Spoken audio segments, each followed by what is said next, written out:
Assalamualaikum warahmatullahi wabarakatuh. Perkenalkan, nama saya Eka Amanda, Stanbuk A221200008 dari kelompok 3. Hari ini kami akan membahas mengenai prinsip dan nilai-nilai anti korupsi. Pertama-tama, yang dimaksud korupsi adalah tindakan pejabat publik baik politis maupun pegawai negeri, serta pihak lain yang terlibat dalam tindakan itu dan secara tidak wajar dan tidak legal menyalahgunakan kepercayaan publik yang dikuasakan kepada mereka untuk mendapatkan keuntungan sepihak. Faktor-faktor penyebab korupsi ada dua, yaitu faktor internal dan faktor eksternal. Faktor internal merupakan penyebab korupsi yang datangnya dari diri pribadi atau individu. Faktor internal sangat ditentukan oleh kuat tidaknya nilai-nilai anti korupsi tertanam dalam diri individu. Nilai-nilai anti korupsi tersebut antara lain meliputi kejujuran, kepedulian, kemandirian, kedisiplinan, tanggung jawab, kerja keras, sederhana, keberanian, dan keadilan. Nilai-nilai anti korupsi itu perlu diterapkan oleh setiap individu untuk dapat mengatasi faktor eksternal agar korupsi tidak terjadi. Yang kedua, faktor eksternal. Faktor eksternal berasal dari lingkungan atau sistem upaya pencegahan korupsi pada dasarnya. Dapat dilakukan dengan menghilangkan atau setidaknya mengurangi kedua faktor penyebab korupsi tersebut. Untuk mencegah terjadinya faktor eksternal, selain memiliki nilai-nilai anti korupsi, setiap individu perlu memahami dengan mendalam prinsip-prinsip anti korupsi, yaitu akuntabilitas, transparansi, kewajaran kebijakan, dan kontrol kebijakan dalam suatu organisasi atau institusi atau masyarakat. Oleh karena itu, hubungan antara prinsip dan nilai-nilai anti korupsi merupakan satu kesatuan tidak dapat dipisahkan. Ya, prinsip anti korupsi ada 5, yaitu yang pertama akuntabilitas, yang kedua transparansi, yang ketiga kewajaran, yang keempat kebijakan, yang kelima kontrol kebijakan. Nah, yang pertama kita jelaskan itu akuntabilitas. Akuntabilitas adalah kesesuaian antara aturan dan pelaksanaan kerja.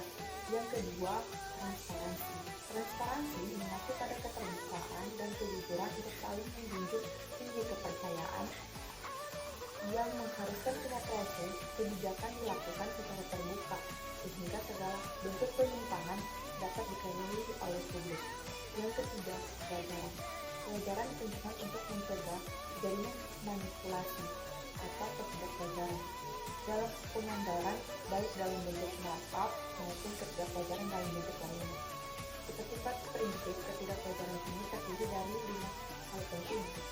Yang pertama, prinsip dan disiplin, fleksibilitas, integritas, kejujuran, dan informatif. Yang keempat, kebijakan. Kebijakan ini berperan untuk mengatasi tata interaksi agar tidak terjadi penyimpangan yang dapat merugikan negara dan masyarakat.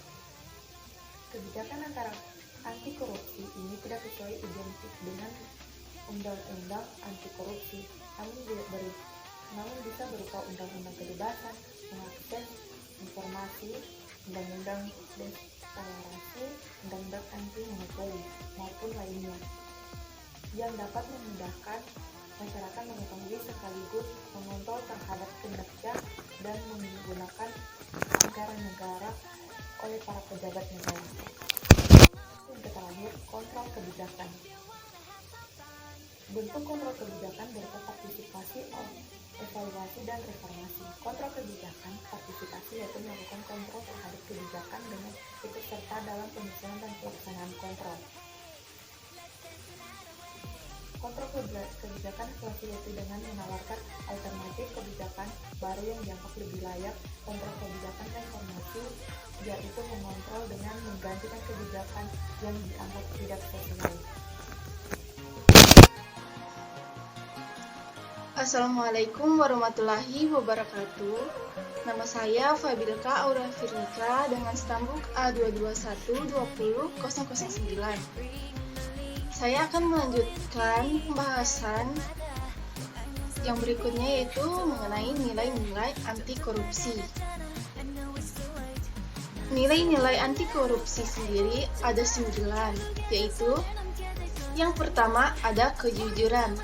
Kejujuran berasal dari kata jujur yang dapat didefinisikan sebagai sebuah tindakan maupun ucapan yang lurus, tidak berbohong dan tidak curang. Yang kedua yaitu peduli. Peduli adalah mengindahkan, memperhatikan, dan menghiraukan. Rasa kepedulian dapat dilakukan terhadap lingkungan sekitar dan berbagai hal yang berkembang di dalamnya. Yang ketiga yaitu tanggung jawab. Tanggung jawab adalah keadaan wajib menanggung segala sesuatunya.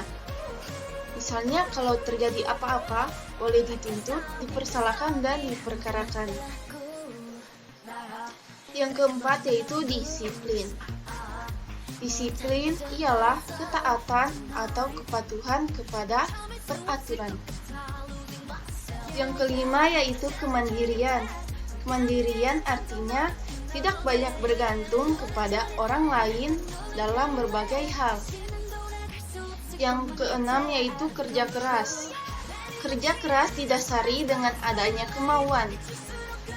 Dalam kemauan terkandung ketekunan, daya tahan, daya kerja, pendirian, keberanian, ketabahan, keteguhan, dan pantang mundur. Bekerja keras merupakan hal yang penting guna tercapainya hasil yang sesuai dengan target. Akan tetapi, bekerja keras akan menjadi tidak berguna jika tanpa adanya pengetahuan. Yang ketujuh yaitu gaya hidup. Gaya hidup merupakan suatu hal yang sangat penting bagi interaksi dengan masyarakat di sekitar. Dengan gaya hidup yang sederhana, manusia dibiasakan untuk tidak hidup boros, tidak sesuai dengan kemampuannya. Dengan gaya hidup yang sederhana, seseorang juga dibina untuk memprioritaskan kebutuhan di atas keinginannya. Yang kedelapan yaitu keberanian. Keberanian dapat diwujudkan dalam bentuk berani mengatakan dan membela kebenaran, berani mengakui kesalahan, berani bertanggung jawab, dan sebagainya. Keberanian sangat diperlukan untuk mencapai kesuksesan. Dan keberanian akan semakin matang jika diiringi dengan keyakinan, serta keyakinan akan semakin kuat jika pengetahuannya juga kuat. Yang terakhir ada keadilan. Adil adalah sama berat, tidak berat sebelah, dan tidak memihak. Keadilan dari sudut pandang bangsa Indonesia disebut juga keadilan sosial. Secara jelas dicantumkan dalam Pancasila sila kedua dan sila kelima, serta Undang-Undang Dasar 1945. Keadilan adalah penilaian dengan memberikan kepada siapapun sesuai dengan apa yang menjadi haknya, yakni dengan bertindak proporsional dan tidak melanggar hukum. Kesimpulan dari materi ini yaitu korupsi pada dasarnya disebabkan oleh adanya dua faktor, yaitu faktor internal dan eksternal. Faktor internal sangat ditentukan oleh kuat tidaknya anti korupsi tertanam dalam diri setiap individu. Ada 9 nilai-nilai anti korupsi yang penting untuk ditanamkan, yaitu nilai kejujuran, kepedulian, kemandirian, kedisiplinan, tanggung jawab, kerja keras, keberanian, dan keadilan. Prinsip yang harus ditegakkan untuk mencegah faktor eksternal penyebab terjadinya korupsi yaitu akuntabilitas, transparansi, kewajaran, adanya kebijakan atau aturan main, serta kontrol terhadap kebijakan. Baiklah, itu tadi penjelasan dari kelompok kami mengenai prinsip dan nilai-nilai anti korupsi. Kami meminta maaf jika ada kesalahan dan kekurangan. Terima kasih dan wassalamualaikum warahmatullahi wabarakatuh.